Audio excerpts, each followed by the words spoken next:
Welcome back to Undercover Mysteries. Today, we journey into the depths, where light surrenders to shadow and every breath counts. We have two thrilling stories featuring daring explorers, starting with a UFC fighter whose quest for adventure leads him into the dark unknown.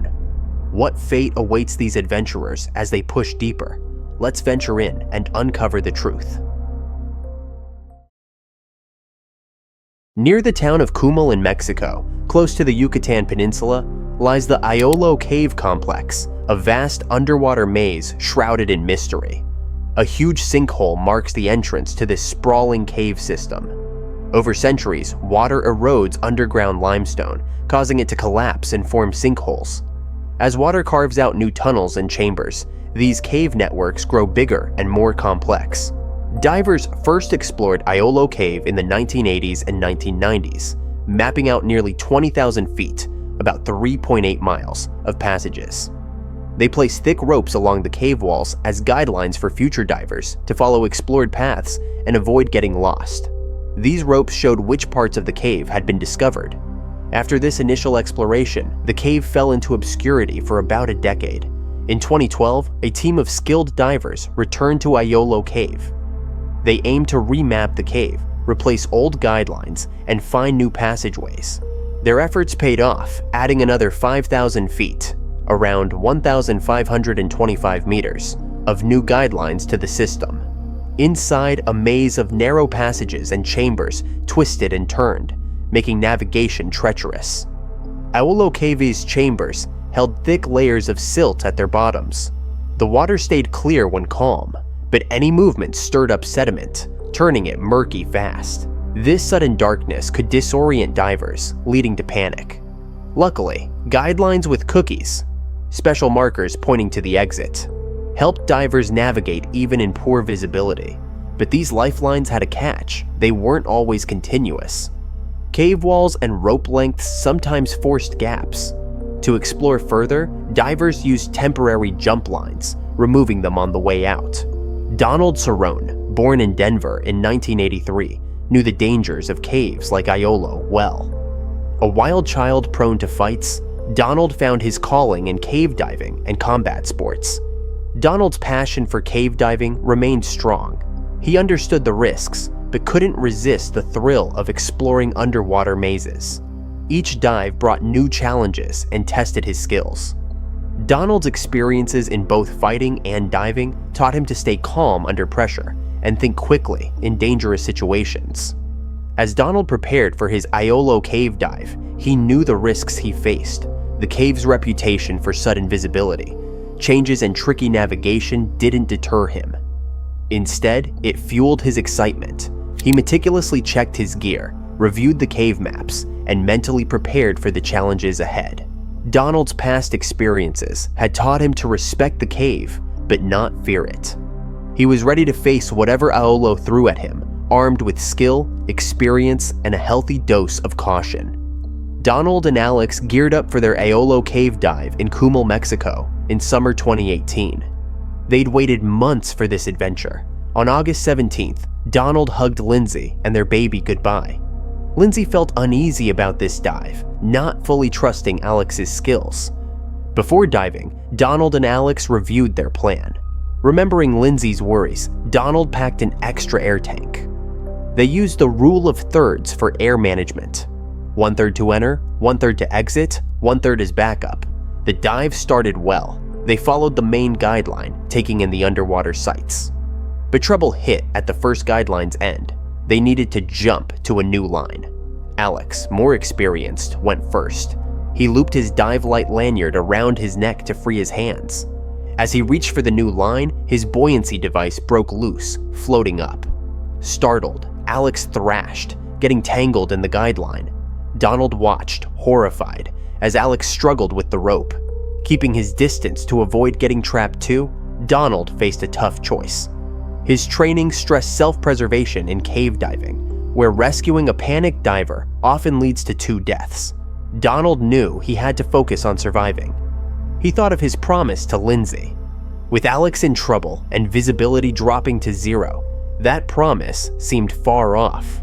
Alex's light vanished in the murky water. Donald feared his friend had lost his regulator. Despite the grim situation, he couldn't leave Alex. He swam toward Alex's last known spot, but the darkness made it impossible to find him. The cave's dangers became real. Silt clouds filled the water, disorienting Donald. He relied on his training, feeling for the guideline. Each second felt like an eternity as he searched for Alex. The cave's silence, broken only by his breathing, added to the tension. Donald's mind raced. He thought of Lindsay and their baby, of his past close calls. The weight of the situation hit him hard. He wanted to help Alex, but knew the risks. Every move could stir up more silt, making things worse.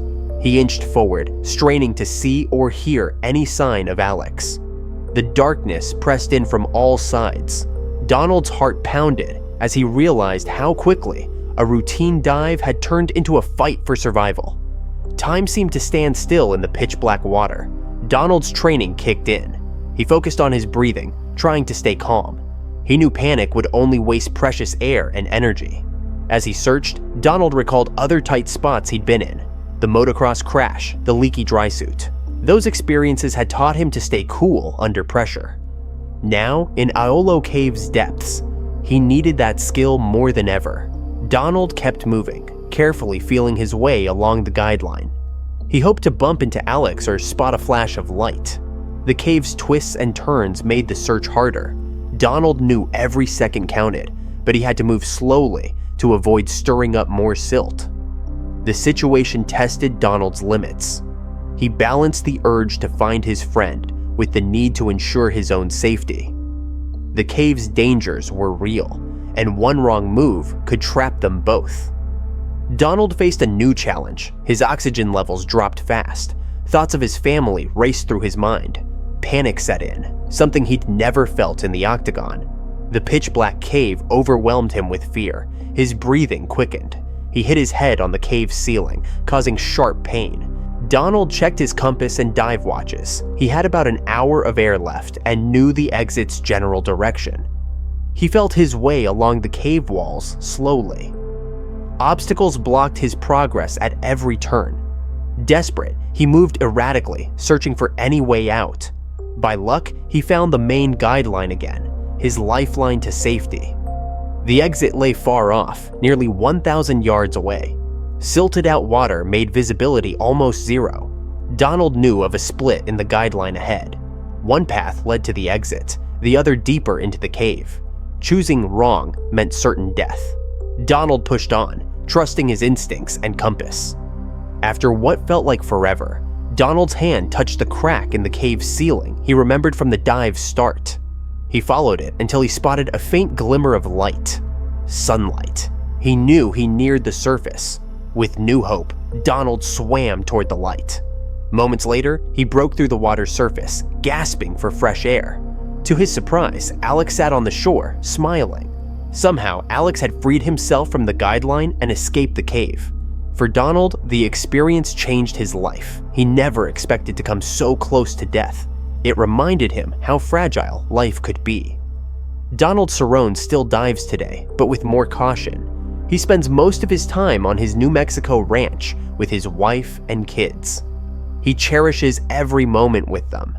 That dive in the Iolo Cave complex marked a turning point in his life. It made him value his family time even more. The cave dive tested Donald's limits like never before. He faced real danger, with death a constant threat. The darkness and silence of the cave added to the intense situation. Every move could have stirred up more silt, making things worse.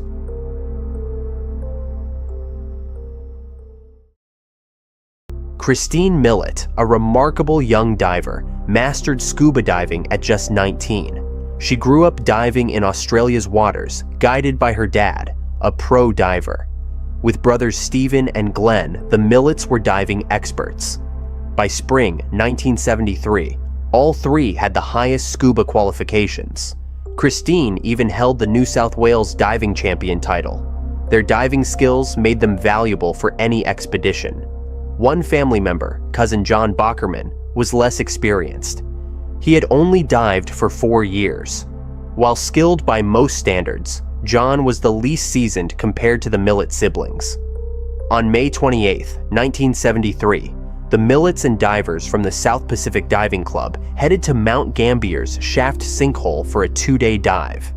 This unique spot looked like a small ground hole, but opened into a huge underwater cavern.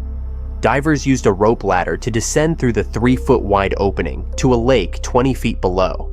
Inside, they found a massive cave, as big as a football field, filled with eerie stillness and clear, cold water. The shaft's narrow opening let light beams reach deep inside.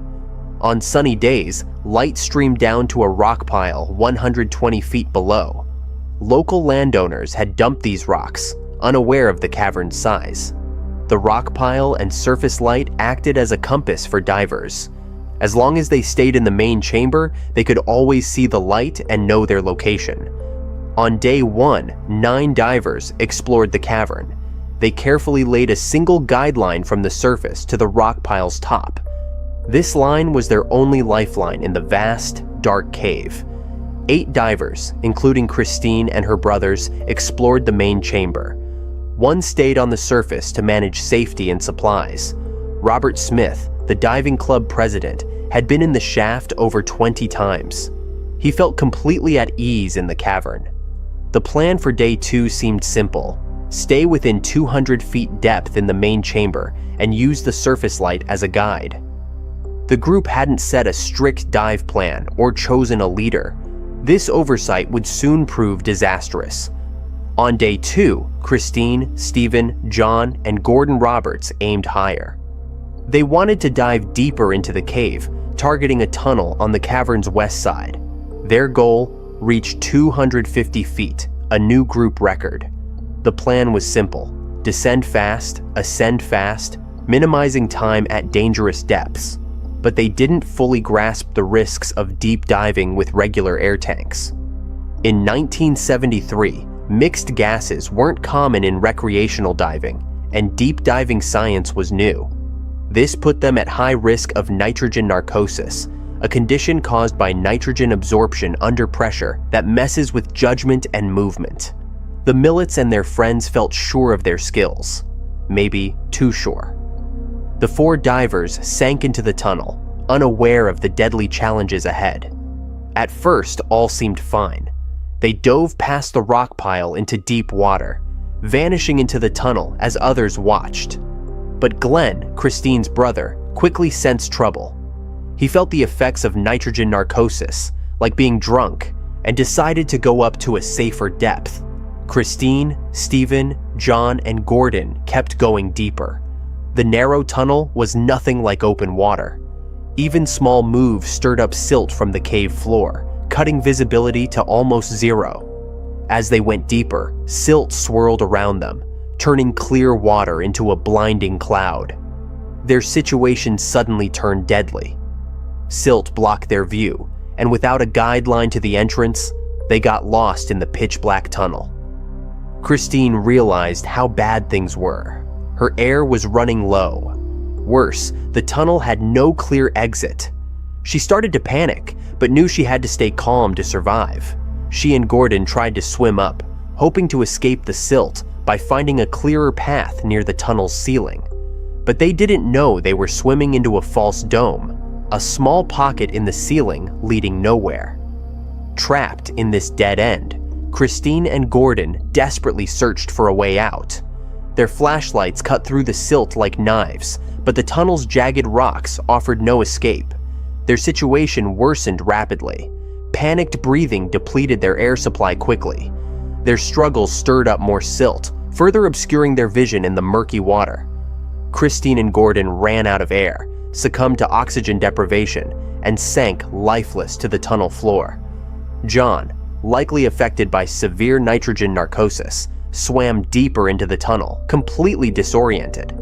Stephen turned back, trying to reach the surface, but like his sister, he got lost in the silt-filled tunnel. In a final attempt to survive, Stephen inflated his buoyancy vest, hoping it would lift him to the surface.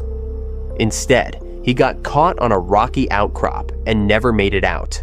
On the surface, the remaining divers waited anxiously.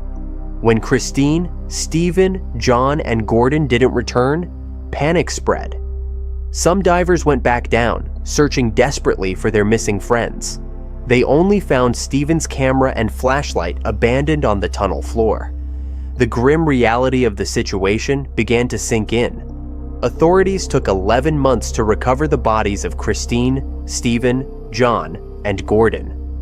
This tragedy shook the diving community, leading to new rules and safety standards for cave diving. Now, divers must undergo special training before attempting such risky dives, and strict safety measures aim to prevent similar tragedies. The Millet family's devastating loss served as a stark reminder that even the most skilled divers face unpredictable dangers in cave diving.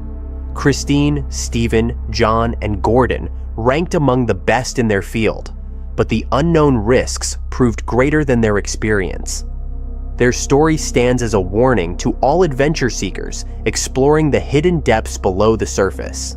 The cave's dark waters claimed 4 lives that day, leaving behind grieving families and a shocked diving community. This tragic event highlighted the need for better understanding of deep diving risks and proper equipment.